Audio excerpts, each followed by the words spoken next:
Yeah, this is the 34th annual Pickin' and Fiddlin' contest here at Roxbury, and really looking forward to it. We got a lot of good contestants, and we're going to get started pretty soon. We're a little late. We're just kind of waiting for enough people to get here to sign up for the categories. And we know everybody's going to have a good time. They do every single year, and we're awful happy to be here.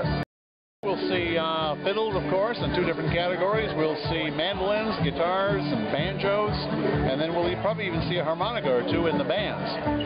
I get the acts on the stage and off the stage, and make sure the show goes on, and that people get entertained and have a good time. That's the main thing.